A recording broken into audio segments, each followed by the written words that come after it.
اصل بات یہ ہے، یاد رکھیں کہ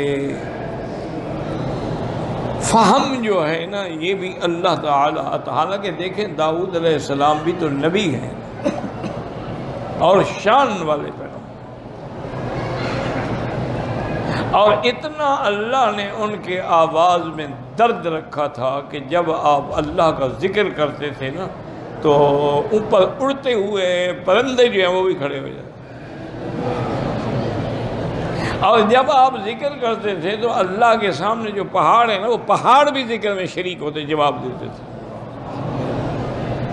اتنا شان ہے۔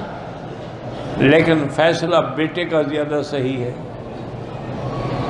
تو اس لیے یہ باتیں جو ہیں نا یہ انعام الہی ہے، انعام خدا بندی ہے، وہ جس کو چاہیں عطا فرمائے۔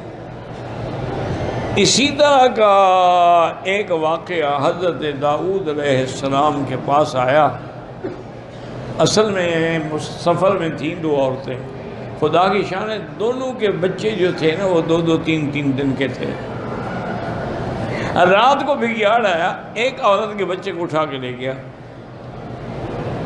اٹھی تو بچہ نہیں تھا، اس نے جلدی سے دوسری عورت کا بچہ اٹھا لیا۔ انہوں نے کہا خدا کی بندی میرا بچہ، کہا نہیں تمہارا بچہ بگیاڑ لے گیا، یہ تو میرا بچہ ہے۔ اب جناب اسے لڑائی کرتی ہے، یہ نکلا کہ حضرت داؤد علیہ السلام کے پاس آئے فیصلے کے لیے۔ حضرت داؤد علیہ السلام نے دونوں عورتوں کے بیان سنے۔ خدا کی شان یہ ہے کہ وہ جھوٹی عورت جو تھی نا وہ بڑی تیز ترار تھی، اس نے ایسے انداز میں دھواں دھار رونا شروع کیا اور تقریر کی کہ حضرت داؤد بھی متاثر ہو گیا، انہوں نے کہا بچہ ہی سیکھا، یہ اتنا رو رہی ہے۔ کیونکہ جو جھوٹے لوگ ہوتے ہیں نا وہ بڑے مضبوط ہوتے ہیں، عادت ہوتی ہے نا ان کو۔ شریف آدمی کو کبھی عدالت میں پیشی پر گواہی دینی پڑے نا وہ بیچارہ کچھ کہہ ہی نہیں سکتا، بھول جاتا ہے، اور جو جھوٹے ہیں ان کا رات دل کام یہی ہے، عدالت کا دل میں رو بھی نہیں ہوتا۔ تو حضرت داؤد نے ان کے حق میں فیصلہ کر دیا، اس کے حق میں جو جھوٹی ہے۔ دونوں باہر نکل آئے، وہ خوش ہو گئی اور جو صحیح ماں تھی وہ رو رہی تھی۔ آگے حضرت سلیمان مل گیا، انہوں نے کہا کیا بات، کیوں رو رہی؟ انہوں نے کہا ہمارا اس طرح واقعہ ہوا ہے، ہم سفر میں تھے، اس کا بچہ بگیاڑ لے گیا، اس نے میرا بچہ زبردستی اٹھا لیا۔ اب حضرت داؤد نے اس کے حق میں فیصلہ کر دیا، جو میں حقیقی ماں ہوں، میں روتے ہوئے جا رہی ہوں، اور نہیں واپس آؤ پھر فیصلہ کرتا۔ آئے کہنے لگے ابا جان میں ان کا فیصلہ کر دوں؟ انہوں نے کہا کر دو۔ آپ نے خادم سے کہا ایسا کرو کہ جلاد کو کہو کہ جلدی سے تلوار بھی لے کے آئے اور نمدہ چمڑے کا نیچے بچھانے کے لیے بھی، جس کو قتل کرتے تھے نا نیچے چمڑا بچھا دیتے تاکہ خون جو ہے وہ ادھر ادھر نہ پھیلے، وہ بھی لے آئے۔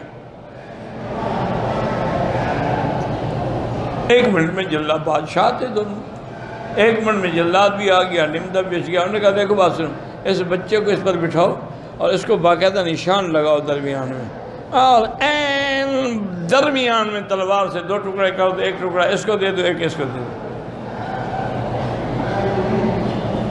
کوئی خالی نہ جائے ہمارے دروازے سے۔ وہ جو حقیقی ماں تھی نا وہ چیخ پڑی، اس نے کہا حضرت مہربانی کریں بچہ اسی کو دے دیں، میرا ہے ہی نہیں، میں دعویٰ ہی واپس لیتی ہوں۔ انہوں نے سوچا کہ بچہ اگر قتل ہو گیا تو پھر مجھے کیا ملے گا، اس کا کیا بگڑے گا، اس کا تو بچہ ہی نہیں ہے، اگر زندہ رہے گا تو کبھی ماں ہوں دیکھ تو لوں گی، چلو کسی اور کے پاس رہے گا۔ تو حضرت سلیمان نے فرمایا بچہ تمہارا ہے، تم لے جاؤ۔ جھوٹ بولتی ہو۔ انہوں نے کہا میں چونکہ ابا نے فیصلہ کیا ورنہ میں تمہیں جیل میں ڈال کے تیری زندگی ختم کرا دیتا۔ جھوٹ بولتی ہو، لوگوں کے بچے اٹھاتی ہو زبردستی۔ تو یہ ایک فہم ہے، اللہ تبارک و تعالی جس کو چاہیں عطا فرما دے۔